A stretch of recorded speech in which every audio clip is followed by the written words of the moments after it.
Tu te fais souvent embêter par des énergies dans les mondes invisibles. Eh bien, tu es sûrement un artiste. Les artistes sont sur Terre pour faire du bien. Ils sont souvent très spirituels. Voilà pourquoi moi je les appelle les MGCA, les magiciens, guérisseurs, chamans, artistes. Souvent, ces personnes sont sur Terre, leur rôle principal pour descendre la lumière sur Terre, pour faire du bien, pour détendre, pour vraiment ancrer l'amour, être dans des énergies pour les autres qui soient rassurantes, qui soient agréables, qui soient chaleureuses, parce que nous sommes dans un monde où les énergies sont denses et le rôle des artistes, c'est vraiment d'éclairer dans la nuit. Mais un artiste qui fait son métier connecté à l'ego, qui ou alors qui répand pas des belles énergies d'amour, de confiance, de joie, mais des énergies de terreur, des énergies angoissantes, etc. Eh bien, il ne fait pas son rôle de descendre l'amour sur terre, la beauté, la joie, la lumière. Au lieu de faire du bien, il crée chez l'humain des angoisses et par conséquent, il se fait rappeler à l'ordre par quelque chose de plus grand et il se fait embêter donc par les énergies de l'ombre pour se remettre en question et se reconnecter à la beauté, à la belle imagination, à la belle création, parce que nous sommes là pour œuvrer, pour créer, mais pour créer des belles choses, pour créer la beauté. Et ceux qui ne le font pas, eh bien, se font alors embêter par les énergies de l'ombre. L'ombre n'est jamais là par hasard. Moi, je dis toujours, l'ombre, si elle est là, c'est qu'il y a quelque chose à comprendre.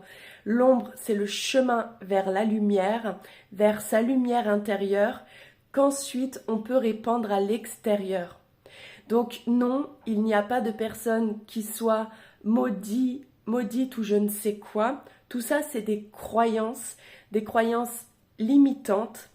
On peut, quand on est embêté par l'ombre, décider profondément d'aller dans la lumière en changeant ses comportements et en décidant fermement ce pourquoi on veut œuvrer, quelle énergie on veut incarner et se donner les moyens pour incarner des belles énergies. Voilà tout l'enjeu pour un MGCA, un magicien, guérisseur, chaman, artiste, parce qu'il doit perpétuellement se remettre en question, encore plus, je dirais, que quelqu'un d'autre, puisqu'il est là pour ancrer la beauté, pour ancrer la lumière, pour ancrer la joie, pour faire du bien, pour détendre l'atmosphère. Et par conséquent, s'il ne fait pas son job, il va être secoué par l'univers jusqu'à ce qu'il comprenne ce pourquoi il est venu sur Terre. Et s'il ne comprend toujours pas, malgré les nombreux signes que la vie lui envoie, alors il sera rapatrié et alors il n'aura plus sa place sur Terre. Voilà pourquoi la vie est juste, malgré qu'elle ne soit pas toujours facile, mais parce que ceux qui ne veulent pas prendre leur place, ceux qui ne veulent pas contribuer à la beauté, eh bien un jour ou l'autre, ils vont être rapatriés et ils recommenceront l'expérience jusqu'à ce qu'ils réussissent à se réaliser et à réaliser, comme le dit ce monsieur Paolo Coelho, l'auteur de l'Alchimiste, l'objectif de réaliser sa légende personnelle. Donc tant qu'on ne réussit pas à prendre sa place sur Terre et à réaliser sa légende personnelle, eh bien on recommence. Voilà, donc certaines incarnations, la vie est cool avec nous et nous laisse un libre arbitre assez large de se réaliser ou pas, de contribuer à la beauté ou pas, d'œuvrer, de servir plus grand ou pas, mais il y a un moment ou un autre, il y a une incarnation où la vie ne nous laisse plus le choix. Et c'est souvent à ce moment-là où on est le plus embêté par les énergies de l'ombre, parce qu'on est vraiment guidé, poussé à se réaliser, à se connecter à l'amour.